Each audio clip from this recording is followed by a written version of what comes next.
Welcome back to U.S. History. I'm Mr. Rosenleaf. And before we start today, we're going to think back to what we were talking about yesterday with the beginning of World War I. And so take a second, Ms. Crawford, please pause the video and talk about what are the four underlying causes of World War I. Remember, we came up with a mnemonic to remember those. And then the fighting on the Western Front was done in what long interconnected earth dugouts? What do we call those? It's a type of warfare. It's blank warfare. So go ahead and pause the video and see if you guys can think back to that. All right, it sounded great. I'm sure you all got the answers perfectly correct and you remembered absolutely everything. So let's move on. So World War I was the bloodiest conflict up to that time. And the reason for that was modern warfare combined with old tactics. This is very similar to the American Civil War in that way, that the means of making war hadn't really changed, yet the weapons had. So weapons in World War I included things like machine guns, rapid-fire artillery, hand grenades. All of those were sort of conventional things, but in addition, you have things like poison gases. This includes chlorine and mustard gas. So chlorine gas combines with the moisture in your lungs and creates hydrochloric acid. So that's a lesson for those of you maybe in chemistry, but what that would accomplish is basically a burning in your lungs, and it could actually scar your lungs, completely burn out your lungs. This you can sort of accomplish this, and I don't recommend this, but if you ever want to kind of feel what a chlorine gas attack is like, go turn on the heat lamp in your bathroom and clean the floor with bleach. Of course, you'd have to have hard floors to do this, but you could probably do the same thing in the shower. Clean the floor with bleach. Get down and actually scrub. And as you're scrubbing, if you're breathing in, which I guess we kind of have to, you're going to feel a burning in your lungs. That is a very low-grade chlorine gas attack on yourself. Again, I don't recommend that because some people are more susceptible to that sort of thing than others, but that's a way to sort of simulate that for yourself. Now, mustard gas, I don't have a good way to simulate that. Mustard gas was a gas that got its name because it smelled very sulfurous, and it could actually burn your skin, could burn your eyes, create blisters, create burns. This was really bad stuff to get into, and if you breathed it in, you really would burn out your lungs that way too. So these chemical weapons, not great. And after this war, international treaty will rule that these sorts of weapons should not be used in warfare again, but will turn around and then create the atomic bomb, which is, so much worse. But anyway, so these sorts of weapons combine with basically the battle tactic, especially on the Western Front, was sending your troops to take the next trench. Up and over was what it was called. And the problem with this was, of course, as you're running to take the next trench, the people in the next trench have machine guns. They have rapid-fire artillery. They have chemical weapons. Now, the chemical weapons were less effective in no man's land than they were in the trenches. If you could get them into the trenches, you could do some serious damage, which is why both armies had gas masks at the ready to make sure that they could survive a chemical gas attack. But the biggest enemy of these troops going up and over was the machine gun. And just to give you an idea of the sort of losses, just in one day at the Battle of the Somme, which is a major battle early on in World War One, the British just the British lose 20,000 in one day. Just the British. That doesn't count the Germans, that doesn't count the French, that doesn't count anybody else. Just the British. 20,000. This is a picture of a gentleman who was hit by mustard gas. He did not have that part of his face covered, and as such, he has some significant burns and damage to his face. This gentleman was also the victim of a chemical attack. You can see some of the blistering on his arms. You can see some of the wounds on his face. So it was common to see both sides wear masks kind of like these. Each sides were a little bit different, but essentially the same idea. Full face. You didn't want to have anything uncovered. This is going to be actually the beginning of what we think of today as modern military standards for hygiene, including lack of facial hair. You really couldn't have much in the way of facial hair if you wanted a gas mask to seal over your face. These big face ones were one thing, but if you wanted something to seal just over your mouth, you couldn't really have, say, a beard like I have, because that would allow gas to get in on whatever side. Same with big mustaches. Think about like Teddy Roosevelt type mustaches or the Civil War type mustaches. Those were no longer going to be good. Nowadays, I mean, ask Mr. Mora. He has to keep his facial hair within certain parameters, and that's largely because of if there is a chemical attack or some kind of attack where a gas mask is needed, if you have a big old mustache or a big old goatee, big old beard, something like that, it's not going to work out for you. This is a shot of I'm not sure if these are British troops or German troops, or which type of machine gun, but both sides had similar weapons, just slightly different designs. But you can see there a rotating barrel and like a chain of bullets. Sort of like Rambo style. You see Rambo with the bullets across his chest. Well, that's a chain of bullets that you can load into a machine gun. And that's what these did. They were not super accurate, but when you could fire a shot that quickly, I mean, it really didn't have to be accurate. You just go, and most of who you were shooting at would be wiped out.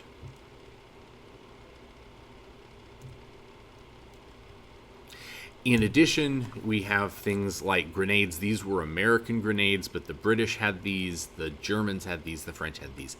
The grenades are basically portable little bombs that you pull the pin and you lob them. And these were, again, particularly effective in a trench. If you could throw these into the next trench, the explosion would go throughout the trench, muffled by the earthen sides, but it would go throughout the trench for a certain distance, depending upon how much gunpowder and shrapnel and whatnot was lodged into these things. So again, these were American ones, but all sides had something to this effect. You had these guns, which were easier to load artillery pieces. Some of them even like a rapid fire artillery that could do one shot after another. Boom, boom, boom, boom. But if nothing else, they were shell loading. So you would just load the shell, cock it, and go. as opposed to having to, tamp gunpowder into it or something like that. Those days are gone. This is actually the sort of implement that future President Harry Truman was an officer in World War I, even though he was in his, I think, 30s.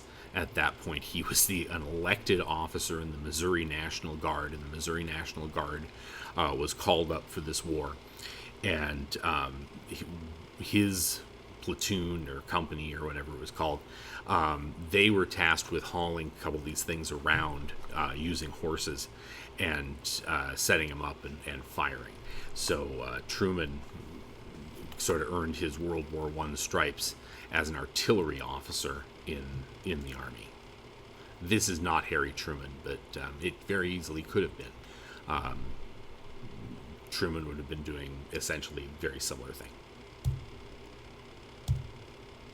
And again, this is just up and over. And after this, I'm going to have you watch the first 9 minutes of a movie called 1917. If you have never seen it, I do highly recommend it. It is somewhat disturbing throughout. Just it's a war movie, and it very much shows the horrors of war. But the first 9 minutes will allow you to kind of get a sense of the trenches that you just almost can't get from pictures. I mean, these pictures do a pretty good job, but you really get a sense of the trenches in that first 9 minutes of 1917 that I'm going to have you watch. And just another shot. I mean, again, these places were not nice. As I said yesterday, France is only rainy during the spring, the summer, the fall, and the winter. So yeah, they constant battling of rain and moisture and things like that. Another new weapon that makes its way into World War I are armored tanks. These, I believe, were French-made tanks. The Americans made tanks as well, but it was harder to get them over to Europe.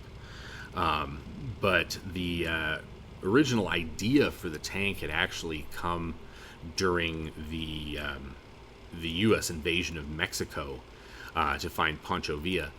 The American Army, under the stewardship of George Patton, had actually come up with this idea of guns mounted on a moving conveyance. They were using something akin to a jeep, but later they came up with this notion, and the French had this idea, and the British had this idea, and the Germans had this idea of these sort of moving conveyances with guns, with at least a gun. But you can see with these ones, you had to have somebody ride on top. And that is actually what George Patton did during the war. He was a commander. He would lead a platoon of these things. But he would ride on top and tell them which way to go. At one point, Patton actually gets shot off of the back of one of these things and ends up rolling down a hill. He's shot in, as Forrest Gump would say, in the buttocks, sir. And he's shot in the butt. And one of his men actually rescues him and gets him to safety. And Patton has to sit out a decent chunk of the rest of the war because he was wounded in the butt. In addition, airplanes are going to be used on both sides of this conflict. These are German planes here. The Germans were quite adept at designing aircraft, and this doesn't even include, they had like 3-wing aircraft as well. These are mostly biplanes with two wings, but you notice they are all open to the air.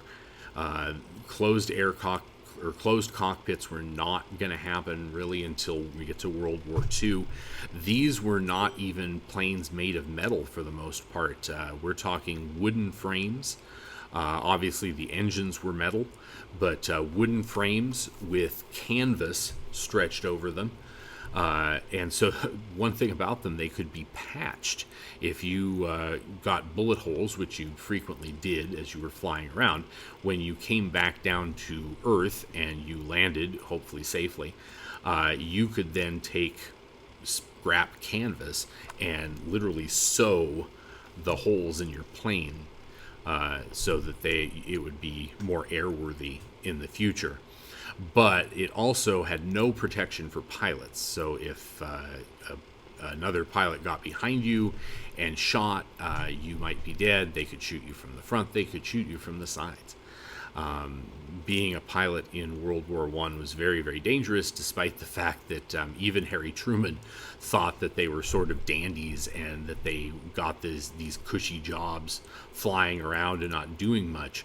But in actuality, the death toll for pilots was actually about the same as it was for those in the trenches. And this is just a picture of one of the French planes. Ooh. Let's try that again. Yeah, that's a French plane there. You can see very similar design to the Germans. I will say that one of the things that both sides had to work out was the machine guns were mounted so where the pilot could shoot, but that had to go through the propeller. And for the first part of the war, there was a sort of a deluge of planes going down because the pilots would shoot out their own propellers. So they had to work out a way for the propeller to basically slow down so that bullets could fire sort of when it wasn't in the way.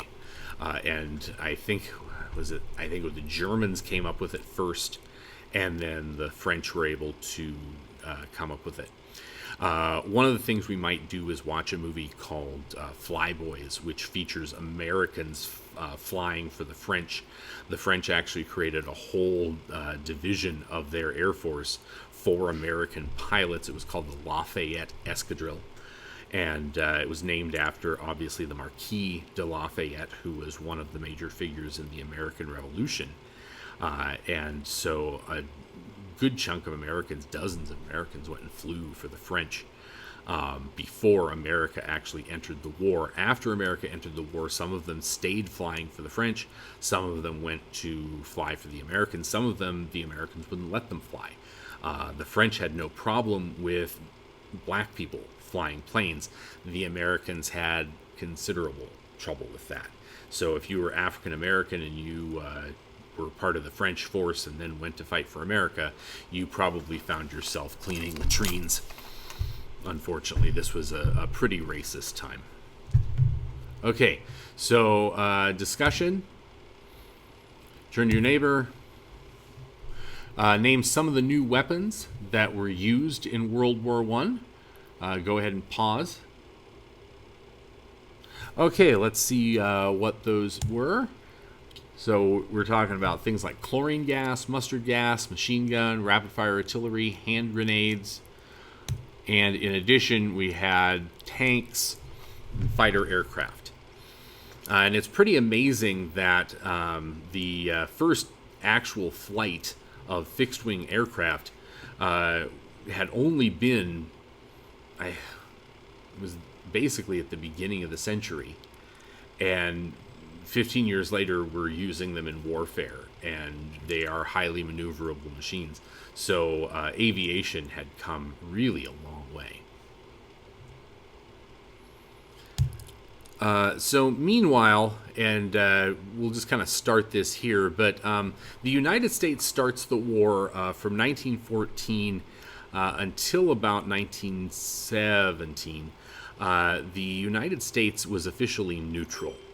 Now, the United States was quick to point out that we weren't afraid to fight, we just didn't feel like we had a dog in this fight, because apparently all the dogs were different. I do think the hats are cute. Very, very cute. In particular, the dachshund hat is adorable. And also, the Russian dog wearing the hat is cuter than whatever. But yeah, we were quick to point out that we weren't wimpy. We just didn't want to fight. Although, really, we shouldn't have been in this war early on anyway. We did not have much of a military to speak of.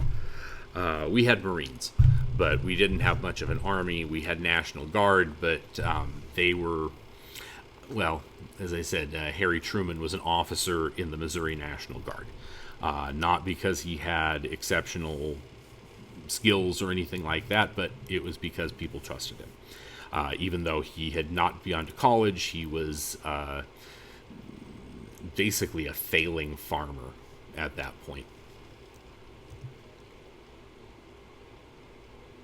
But so most Americans were in favor of the Allies. I will say that new immigrants from Germany as well as from Ireland were highly in favor of the Central Powers.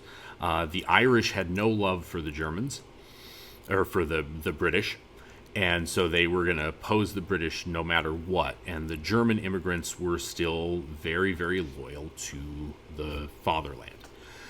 So, yeah, they were supportive of the Central Powers, but other than that, most Americans, even recent immigrants, even folks from Austria-Hungary, favored the Allies over the Central Powers. The Americans really didn't like the Kaiser. Now, also, we didn't like the Russian Tsar, so there was a little bit of disconnect there, but we were willing to overlook the Tsar because of the British and the French.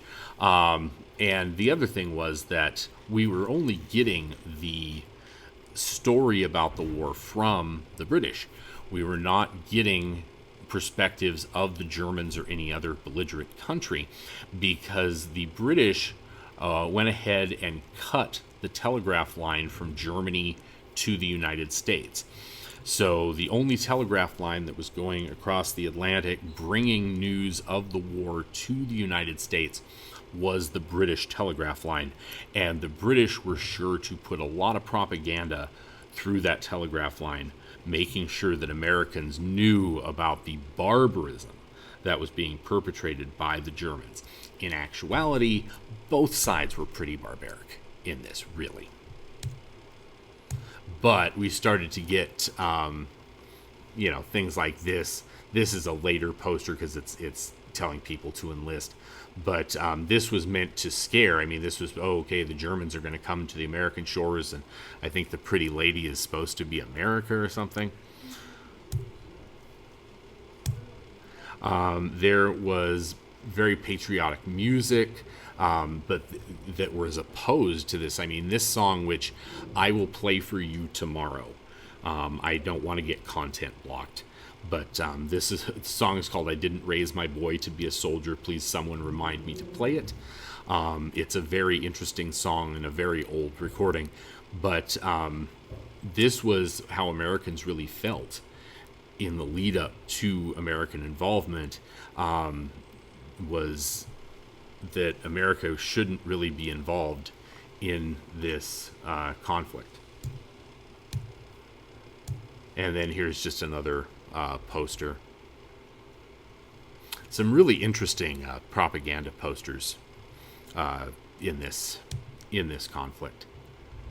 Okay, so we're going to end it there. So I will put the journal topic on this screen here in post-production. So you can look at that and see what your journal topic is. Go ahead and put that in your reflection document, or for online U.S. history, go ahead and put that in the journal assignment that is on Moodle. That is just for online U.S. history. Go ahead and write on this topic in the journal assignment, or for regular U.S. history, please use your reflection document. We will continue the one from the previous unit, since it's about imperialism, and this is largely about imperialism too, in a certain way. So we'll just continue that one. Okay, so other than that, I thank you for listening. Please go ahead and watch that first 9 minutes of 1917. I think it will be illustrative for you to see sort of how the trenches were in World War I. On the Western Front. Okay, thank you so much. Have a great rest of your day. Okay, bye-bye.